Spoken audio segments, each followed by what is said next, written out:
രാഷ്ട്രീയത്തിലെ യുവ ശൗര്യത്തിന്റെ പ്രതീകം വടകരയുടെ പ്രിയങ്കരനായ MP ഷാഫി പറമ്പിൽ കോഴിക്കോട്ട് നടത്തിയ ഉജ്ജ്വലമായ പ്രസംഗമാണ് ഇപ്പോൾ സോഷ്യൽ മീഡിയയിൽ നിറഞ്ഞാടുന്നത്. തദ്ദേശ സ്വയംഭരണ തെരഞ്ഞെടുപ്പിൽ ജില്ലയിൽ UDF കൈവരിച്ച ചരിത്രപരമായ മുന്നേറ്റത്തിന് പിന്നാലെ വിജയിച്ച ജനപ്രതിനിധികളെ അഭിസംബോധന ചെയ്തുകൊണ്ടായിരുന്നു അദ്ദേഹത്തിന്റെ ഈ പ്രസംഗം. ഭരണകൂട ഭീകരതയ്ക്കും വർഗീയതയ്ക്കുമെതിരെ വിട്ടുവീഴ്ചയില്ലാത്ത നിലപാടുകൾ സ്വീകരിക്കുന്ന ഷാഫി പറമ്പിൽ വരാനിരിക്കുന്ന നിയമസഭാ തെരഞ്ഞെടുപ്പിന്റെ കാഹളം മുഴക്കുന്നത് നമുക്ക് കാണാം. ഈ പ്രസംഗത്തിൽ അദ്ദേഹം ഏറ്റവും പ്രധാനമായി ഉന്നയിക്കുന്നത് വോട്ടർ പട്ടികയിൽ വ്യാപകമായി നടന്നിട്ടുള്ള ക്രമക്കേടുകളെ കുറിച്ചാണ്. കുറ്റ്യാടിയിലും ഏറാമലയിലും അടക്കം നൂറുകണക്കിന് UDF വോട്ടുകൾ പട്ടികയിൽ നിന്ന് നീക്കം ചെയ്യപ്പെട്ടതിനെ അദ്ദേഹം ശക്തമായി വിമർശിക്കുന്നുണ്ട്. ഇത് കേവലം സാങ്കേതിക പിഴവല്ല, മറിച്ച് ജനാധിപത്യത്തെ അട്ടിമറിക്കാനുള്ള CPM അജണ്ടയാണെന്ന് അദ്ദേഹം തുറന്നു കാട്ടുന്നുമുണ്ട്. ഓരോ BLOമാരെയും കണ്ട് റദ്ദാക്കിയ ലിസ്റ്റുകൾ പരിശോധിക്കാനും ഒരൊറ്റ വോട്ട് പോലും നഷ്ടപ്പെടുത്തുന്നില്ലെന്ന് ഉറപ്പുവരുത്താനും അദ്ദേഹം പ്രവർത്തകർക്ക് ആഹ്വാനം ചെയ്യുന്നുണ്ട്. ഇതിനായുള്ള ജനാധിപത്യ പോരാട്ടത്തിന് താൻ മുൻപന്തിയിൽ ഉണ്ടാകുമെന്ന അദ്ദേഹത്തിന്റെ പ്രതിജ്ഞാബദ്ധത ഓരോ പ്രവർത്തകനും ആവേശമാണ്. അതുപോലെ UDF അധികാരത്തിൽ വന്നാൽ കേരള പോലീസിന്റെ നിറം കാക്കി മാത്രമായിരിക്കുമെന്നും അത് കാവിയാവാൻ അനുവദിക്കില്ലെന്നും അദ്ദേഹം പ്രഖ്യാപിക്കുമ്പോൾ സദസ്സിൽ ഉയരുന്ന കയ്യടി അദ്ദേഹത്തിന്റെ വാക്കുകൾക്ക് ലഭിക്കുന്ന അംഗീകാരമാണ്. പിണറായി വിജയന്റെ ഭീഷണിപ്പെടുത്തലുകൾക്കും CPM ഗുണ്ടായിസത്തിന് മുന്നിൽ തല കുനിക്കാത്ത ഒരു നേതാവിന്റെ വാക്കുകൾ നമ്മൾക്ക് കേൾക്കാം. വോട്ടർ പട്ടികയിലെ കത്രിക വെപ്പിനെതിരെയും അർദ്ധരാത്രിയിലെ പോലീസ് നാടകങ്ങൾക്കെതിരെയും ഷാഫി പറമ്പിൽ നടത്തുന്ന ഈ ഉജ്ജ്വല പ്രസംഗം ഓരോ ജനാധിപത്യ വിശ്വാസിയും കേൾക്കേണ്ട ഒന്നാണ്. എന്തായാലും നമുക്ക് ആ വീഡിയോ ഒന്ന് കണ്ടു നോക്കാം. നിങ്ങൾക്ക് വേണ്ടി വീട് കയറി ഇറങ്ങിയ ഓരോ സാധാരണ പ്രവർത്തകനും, നിങ്ങൾക്ക് വേണ്ടി വോട്ട് ചോദിച്ച ഒരു സാധാരണ UDF പ്രവർത്തകർ, നിങ്ങൾക്ക് വേണ്ടി പോസ്റ്റർ ഒട്ടിച്ച, നിങ്ങൾക്ക് വേണ്ടി ഫ്ലെക്സ് വെച്ച, നിങ്ങൾക്ക് വേണ്ടി പ്രകടനം നടത്തിയ, നിങ്ങൾക്ക് വേണ്ടി ജാഥ നടത്തിയ, നിങ്ങൾക്ക് വേണ്ടി ഫോൺ ചെയ്ത, നിങ്ങൾക്ക് വേണ്ടി സോഷ്യൽ മീഡിയയിൽ പോസ്റ്റ് ഇട്ട, നിങ്ങൾക്ക് വേണ്ടി വാട്സപ്പിൽ സ്റ്റാറ്റസ് ഇട്ട, സ്റ്റോറി ഇട്ട സാധാരണ UDF പ്രവർത്തകർ അവരിനി കരുതുന്നത് എന്താണെന്നറിയോ? നിയമസഭാ തെരഞ്ഞെടുപ്പിന് വോട്ട് ചോദിച്ച് കോഴിക്കോട്ടെ വീടുകളിലേക്ക് പോകുമ്പോ ഞങ്ങളുടെ മുമ്പിൽ ഞങ്ങളുടെ മെമ്പർ ഉണ്ടായിരിക്കും എന്നുള്ള ഒരു കരുത്ത് അവർക്കുണ്ടാവും. ഞങ്ങളുടെ മുമ്പിൽ ഞങ്ങളുടെ പ്രസിഡന്റ് നയിക്കുമെന്നുള്ള ഉറപ്പ് അവർക്കുണ്ടാവും. ഞങ്ങളെ നയിക്കാൻ ഞങ്ങളുടെ ചെയർമാൻ ഉണ്ട് എന്നുള്ള ഒരു ആത്മവിശ്വാസം അവർക്കുണ്ടാകും. വൈസ് ഉണ്ടാകും, ഡെപ്യൂട്ടി ഉണ്ടാകും, സ്റ്റാൻഡിംഗ് കമ്മിറ്റി ഉണ്ടാകും. സാധാരണ ജനപ്രതിനിധികൾ നിങ്ങൾ ഓരോരുത്തരും ഇറങ്ങി നിന്ന് അനിവാര്യമായ വിജയത്തിന് വേണ്ടി അക്ഷീണം യത്നിക്കണമെന്ന വിനീതമായ അഭ്യർത്ഥന ഞാനിവിടെ മുന്നോട്ട് വെക്കാൻ ആഗ്രഹിക്കുന്നു. നമുക്കിനി വിശ്രമത്തിന്റെ ദിവസങ്ങളല്ല, നമുക്കിനി തെരഞ്ഞെടുപ്പ് ദിവസങ്ങൾ അവസാനിച്ചിട്ടില്ല. നമ്മൾ ഇലക്ഷൻ മോഡിൽ തന്നെയാണ്. നിങ്ങൾ ഇറങ്ങി നിൽക്കണം. വോട്ടർ പട്ടികയിൽ ഇനി ആയിരക്കണക്കിന് ആളുകളെ തിരിച്ചു ചേർത്താനുണ്ട്. നമ്മുടെ ഈ തെരഞ്ഞെടുപ്പിൽ വോട്ട് ചെയ്ത് നമ്മളെ വിജയിപ്പിച്ച പലർക്കും ഇനി വരാൻ പോകുന്ന നിയമസഭാ തെരഞ്ഞെടുപ്പിൽ വോട്ടില്ല. അവരുടെ പേര് വോട്ടർ പട്ടികയിൽ നിന്ന് നീക്കം ചെയ്യപ്പെട്ടിരിക്കുകയാണ്. ജില്ലാ കോൺഗ്രസ് കമ്മിറ്റി പ്രസിഡന്റിനോട് ഹിയറിംഗിൽ ഹാജരാവാൻ BLO നിർദ്ദേശം കൊടുത്തിരിക്കുകയാണ്. ജില്ലാ കോൺഗ്രസ് കമ്മിറ്റി പ്രസിഡന്റിന്റെ കുടുംബത്തിലെ വോട്ട് ചിലതുണ്ട്, ചിലതില്ല. നിങ്ങൾ കുറ്റ്യാടിയിൽ നിന്ന് വാർത്ത കണ്ടു, ഒരു ബൂത്തിൽ 400-ലധികം വോട്ട് കാണുന്നില്ല എന്നുള്ള വാർത്ത നിങ്ങൾ വായിച്ചു. നിങ്ങൾ ഏറാമലയിൽ നിന്ന് വാർത്ത വായിച്ചു, ഒരു ബൂത്തിൽ 300-ലധികം വോട്ടുകൾ ഇല്ല എന്നുള്ള വാർത്ത നിങ്ങൾ വായിച്ചു. ഓരോ ബൂത്തിലും 100 കണക്കിന് വോട്ടുകൾ. ആ വോട്ടുകൾ നിയമസഭാ തെരഞ്ഞെടുപ്പിന്റെ അന്തിമ പട്ടികയിലേക്ക് കടന്നു വരണമെങ്കിൽ ഞാനും നിങ്ങളും ഇറങ്ങി നിന്ന് അധ്വാനിക്കണം. ഞാനും നിങ്ങളും വോട്ടർ പട്ടികയുമായി വീട് കയറി ഇറങ്ങണം. ഞാനും നിങ്ങളും റിജക്റ്റഡ് ലിസ്റ്റ് എടുത്ത് പരിശോധിക്കണം.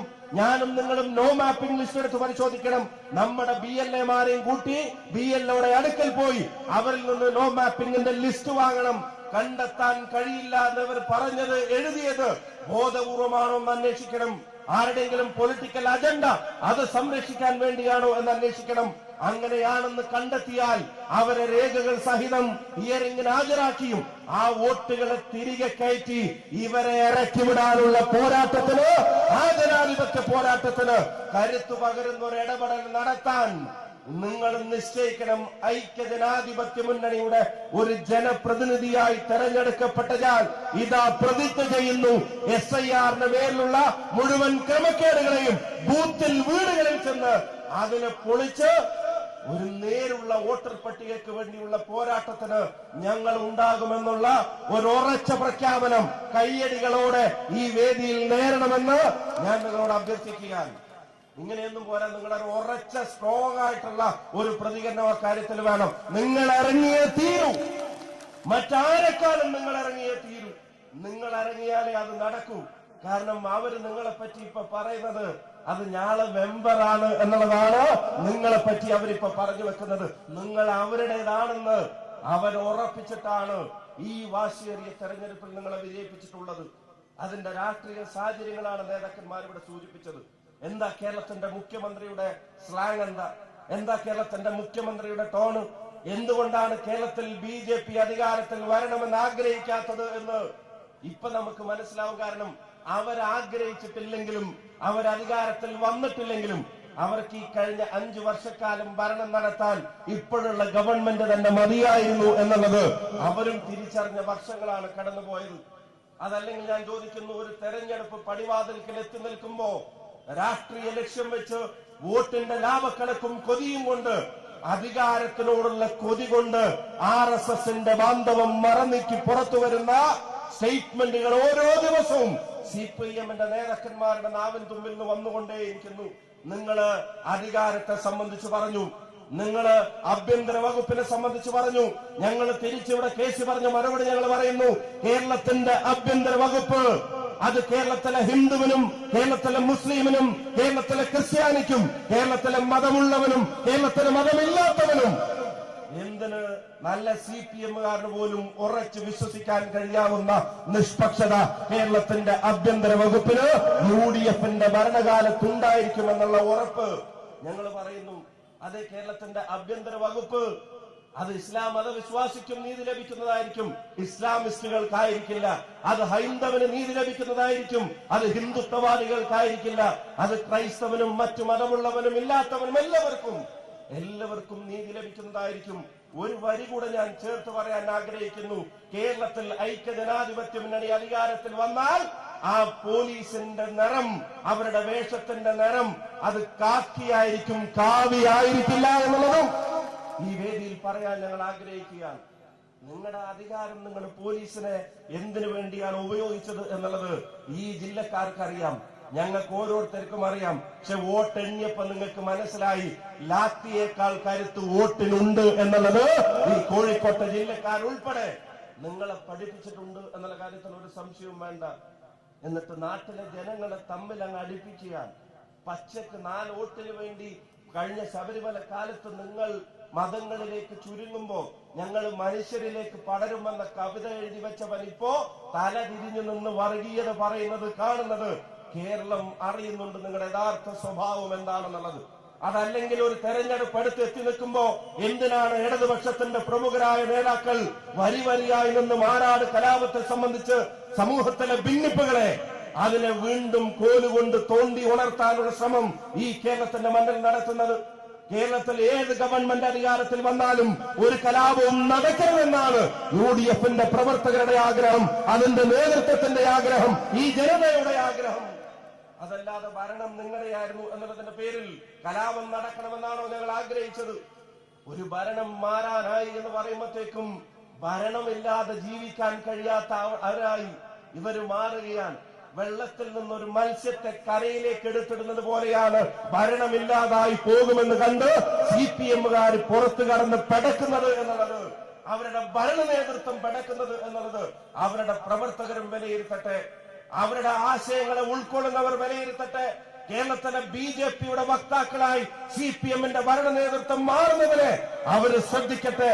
AK ബാലനെ പോലുള്ള നേതാക്കന്മാർ പേര് ബാലൻ എന്നാണെങ്കിലും വിഭാഗീയത പറയുന്നവരുടെ കാര്യത്തിൽ മൂത്തോനാണ് എന്ന് വരുന്ന തരത്തിലേക്ക് ഈ നാട്ടിലെ ജനങ്ങൾ കാര്യങ്ങളെ വിലയിരുത്താൻ തയ്യാറാവട്ടെ. നിങ്ങൾ മനസ്സിലാക്കട്ടെ, ജനങ്ങൾ 2 മാസം തികച്ചില്ല മറ്റൊരു തെരഞ്ഞെടുപ്പ് പ്രഖ്യാപിക്കാൻ. അപ്പൊ പരാജയത്തിൽ നിന്ന് പാഠം ഉൾക്കൊള്ളാനല്ല, പരാജയത്തിൽ നിന്ന് തിരിച്ചു വരാൻ കഴിയില്ലെന്നറിഞ്ഞിട്ട് അവസാനത്തെ കച്ചിത്തുരുമ്പ് വർഗീയത, അവസാനത്തെ കച്ചിത്തുരുമ്പ് വിഭാഗീയത നിങ്ങൾ നിയമസഭാ തെരഞ്ഞെടുപ്പിൽ നിങ്ങൾ പഞ്ചായത്ത് തെരഞ്ഞെടുപ്പിൽ നിങ്ങൾ നേരിട്ട തോൽവിയേക്കാൾ അതിലും വലിയ തോൽവി നിങ്ങൾ നിയമസഭാ തെരഞ്ഞെടുപ്പിൽ കാത്തിരിക്കുന്നുണ്ടെന്ന് ഈ ജനത നിങ്ങളോട് പറയാൻ ആഗ്രഹിക്കുന്നു. അതിന്റെ ഉത്തരവാദിത്ത നിർവഹണത്തിന്റെ ഭാഗമായിട്ടാണ് ഞാൻ ആവർത്തിച്ചത്, നിങ്ങളോട് അഭ്യർത്ഥിച്ചത്.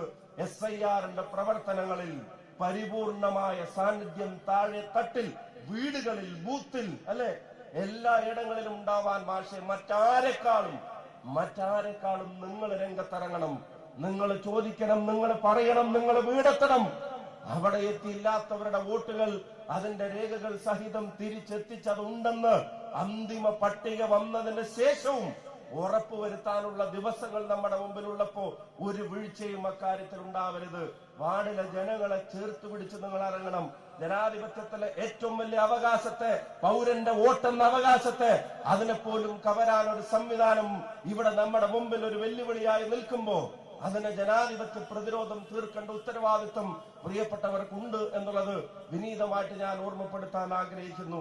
ഒരു കാര്യം കൂടെ നിങ്ങളുടെ ശ്രദ്ധയിൽപ്പെടുത്താൻ ഞാൻ ആഗ്രഹിക്കുകയാണ്. 13-14 KPCCയുടെ നേതൃത്വത്തിൽ ഒരു സമരം, രാപ്പകൽ സമരം തിരുവനന്തപുരത്ത് രാജ്ഭവന്റെ മുമ്പിൽ ഇവിടെ സൂചിപ്പിച്ചതുപോലെ തൊഴിലുറപ്പെന്ന ഈ നാട്ടിലെ സാധാരണക്കാരന്റെ പട്ടിണി മാറ്റിയ, അവന്റെ കുടുംബത്തിന്റെ അടുപ്പിൽ തീ പുകയുമെന്ന് ഉറപ്പുവരുത്തിയ, ഒരു ചെറിയ മരുന്ന് വാങ്ങാൻ ഒരാളുടെ മുമ്പിലും കൈനീട്ടാതെ അവർക്ക് കരുത്ത് നൽകിയ, പേരക്കുട്ടിക്ക് ഒരു 5 രൂപയുടെ മിഠായി വാങ്ങാൻ മറ്റു മകന്റെ വരുമാനത്തിന് കാത്തു നിൽക്കാതെ അവനവന്റെ കൂലി കിട്ടും അതിൽ നിന്ന് 5 രൂപയുടെ ഒരു മിഠായി വാങ്ങി പേരക്കുട്ടിയുടെ കയ്യിൽ കൊടുത്തിട്ട് ആ സന്തോഷം കാണാൻ കാത്തുനിന്നൊരു അമ്മയുടെ മുമ്പിൽ, കാത്തുനിന്നൊരു വീട്ടമ്മയുടെ മുമ്പിൽ, കാത്തുനിന്നൊരു സഹോദരിയുടെ മുമ്പിൽ അവർക്ക് കരുത്തായി മാറിയ തൊഴിലുറപ്പ് പദ്ധതിയിലെ ഗ്യാരണ്ടിയെയും അതിന് ലോകത്തിന്റെ മുമ്പിൽ കിടാവിളക്കായ ഗാന്ധി എന്ന മഹാത്മാവിന്റെ പേരിനെയും അതിനെ രണ്ടിനെയും തകർത്ത നരേന്ദ്രമോദിയുടെ സർക്കാരിന് കേരളത്തിലെ ജനങ്ങൾ മാപ്പ് നൽകില്ല എന്ന ഉറച്ച പ്രഖ്യാപനമായി തെരഞ്ഞെടുപ്പിനെ മാറ്റാൻ, ആ പാവങ്ങളുടെ അവകാശത്തിന് വേണ്ടിയുള്ള പോരാട്ടം അത് പഞ്ചായത്ത് തലത്തിലും ബ്ലോക്കിലും ജില്ലയിലും സംസ്ഥാനത്തുമൊക്കെ ഏറ്റെടുക്കേണ്ട ഉത്തരവാദിത്വം നമുക്കുണ്ട്. തൊഴിലുറപ്പിൽ നിന്ന് ഗാന്ധിയെയും ഗ്യാരണ്ടിയെയും തകർത്ത മോഡി സർക്കാരിനെതിരായി സമര പരമ്പരകൾക്ക് നമ്മൾ നേതൃത്വം നൽകാൻ പോകുന്നു. ആ സമര പരമ്പരകൾക്കും നിങ്ങളും സഹപ്രവർത്തകരും പങ്കെടുക്കണമെന്നുള്ളത് വിനീതമായിട്ട് അഭ്യർത്ഥിക്കാൻ ആഗ്രഹിക്കുന്നു. ഈ കോഴിക്കോട്ടെ കോർപ്പറേഷന്റെ കാര്യം ഇവിടെ സൂചിപ്പിച്ചു. കോർപ്പറേഷനിൽ BJPക്ക് കിട്ടിയ സീറ്റുകളുടെ കാര്യത്തിൽ അവര് നന്ദി പറയുന്നത് രാജീവ് ചന്ദ്രശേഖരനോടല്ല, അവര് നന്ദി പറയുന്നത് പ്രധാനമന്ത്രിയോടല്ല, അവര് നന്ദി പറയുന്നത് BJP നേതൃത്വത്തോടല്ല, അവര് നന്ദി പറയുന്നത് ജനങ്ങളോട് പോലുമല്ല. കോഴിക്കോട്ടെ കോർപ്പറേഷനിൽ BJPക്ക് കിട്ടിയ സീറ്റിന്റെ കാര്യത്തിൽ അവർക്ക് വേണ്ടി ശ്രദ്ധാപൂർവം ആ വാർഡുകളെ കീറി മുറിച്ചു കൊടുത്ത CPM നേതൃത്വത്തോടാണ് കോഴിക്കോട്ടെ BJPക്കാർ നന്ദി പറയേണ്ടത്. ഒരു സംശയം നിങ്ങൾക്ക് ആ കാര്യത്തിൽ വേണ്ട. BJPക്ക് കിട്ടിയാലും ശരി UDF ജയിക്കരുത് എന്ന തരത്തിലേക്കുള്ള പൊളിറ്റിക്സ് ഈ CPM പരസ്യമായി കൊണ്ടു നടക്കുന്നതിനെ ഇവിടുത്തെ ജനങ്ങൾ ചോദ്യം ചെയ്യാതിരിക്കരുത്. നാഴികക്ക് 40 വട്ടം കോൺഗ്രസിനെ വിമർശിക്കുന്ന, ലീഗിനെ വിമർശിക്കുന്ന, UDFനെ വിമർശിക്കുന്ന, ഇടതുവശത്തെ ചില സാമൂഹ്യ മാധ്യമങ്ങളിലെ നിരന്തര ഇടപെടൽ നടത്തുന്ന ആളുകൾ, ആ രണ്ടക്ഷര ഇനീഷ്യലുള്ള ആളുകൾ പോലും ഇപ്പൊ തിരിച്ചു പറയാൻ തുടങ്ങിയിരിക്കുന്നു. ബാലേട്ടന്റെ നാവും വർത്താനവും അതൊക്കെ എന്താണ് എന്നുള്ളത് അവര് പോലും തിരിച്ചറിയുന്നുണ്ട്. അതുകൊണ്ട് പ്രിയമുള്ളവരെ, ഞാൻ എന്റെ പ്രസംഗം അവസാനിപ്പിക്കുന്നു. ഇനി നമ്മുടെ മുമ്പിൽ വിശ്രമരഹിതമായ പോരാട്ടത്തിന്റെ ദിനങ്ങളാണ്. ഇവിടെ സൂചിപ്പിച്ചതുപോലെ കോഴിക്കോടിന്റെ വികസന സ്വപ്നങ്ങൾക്ക് കരുത്തു പകരാൻ ഒരു ഗവൺമെന്റ് കേരളത്തിൽ വരാൻ പോകുന്നു. ഇന്റർനാഷണൽ സ്റ്റേഡിയം ഉൾപ്പെടെ കോഴിക്കോട് ജനത കാത്തിരുന്ന വികസനക്ഷേമ പ്രവർത്തനങ്ങൾക്ക് കരുത്തു പകരാൻ ഒരു ഗവൺമെന്റ് ഇവിടെ വരാൻ പോകുന്നു. UDFന്റെ ഗവൺമെന്റ് ഇവിടെ വരാൻ പോകുന്നു. ജനങ്ങളുടെ ഗവൺമെന്റ് ഇവിടെ വരാൻ പോകുന്നു. ഈ നാടിന്റെ സമാധാനത്തെ, ഐക്യത്തെ കാക്കുന്ന ഒരു ഗവൺമെന്റ് ഇവിടെ വരാൻ പോകുന്നു. അതിന്റെ പ്രവർത്തന പന്താവുകളിൽ ഒരുമിച്ച് മുന്നേറാമെന്ന് മാത്രം പറഞ്ഞുകൊണ്ട് പ്രിയപ്പെട്ടവർക്ക് എല്ലാവർക്കും ഹൃദയാഭിവാദ്യങ്ങളും അഭിനന്ദനങ്ങളും ആശംസകളും നേർന്നുകൊണ്ട് ചരിത്രം തിരുത്തിക്കുറിച്ച വിജയം 25 വർഷത്തിന് ശേഷം, 20 വർഷത്തിന് ശേഷം ചരിത്രത്തിൽ ഒരിക്കലുമില്ലാത്ത തരത്തിൽ ജില്ലാ പഞ്ചായത്ത്, കോർപ്പറേഷനിലെ മികച്ച മുന്നേറ്റം, ബ്ലോക്ക് പഞ്ചായത്തുകളിലെ മുന്നേറ്റം, ഗ്രാമപഞ്ചായത്തുകളിൽ 10-22 ഗ്രാമപഞ്ചായത്തുകൾ പിടിച്ചെടുത്ത മുന്നേറ്റം, ബ്ലോക്ക് പഞ്ചായത്തിലും മുനിസിപ്പാലിറ്റികളിലും മുന്നേറ്റം, വാർഡ് മെമ്പർമാരുടെ എണ്ണത്തിൽ മുന്നേറ്റം. ആ മുന്നേറ്റം നിങ്ങളെ കൊണ്ടുകൂടി ഉണ്ടായ, നിങ്ങളുടെ അധ്വാനത്തിന്റെയും മുന്നൊരുക്കത്തിന്റെയും പേരിലുണ്ടായ നേട്ടമാണ്. ആ നേട്ടങ്ങളിൽ അഹങ്കരിക്കാതെ, അത് തലയിലേക്കെടുക്കാതെ വിനയത്തോടെ ജനങ്ങൾക്ക് വേണ്ടി പ്രവർത്തിച്ച് മുന്നേറാമെന്ന് മാത്രം പറഞ്ഞുകൊണ്ട് അഭിനന്ദനങ്ങൾ നേർന്നുകൊണ്ട് നിർത്തുന്നു. ഐക്യ ജനാധിപത്യ മുന്നണിയുടെ ജില്ലാ നേതൃത്വത്തിനും ഹൃദയം നിറഞ്ഞ അഭിനന്ദനങ്ങൾ നേരുന്നു. നന്ദി, നമസ്കാരം. ജയ് ഹിന്ദ്, ജയ് UDF.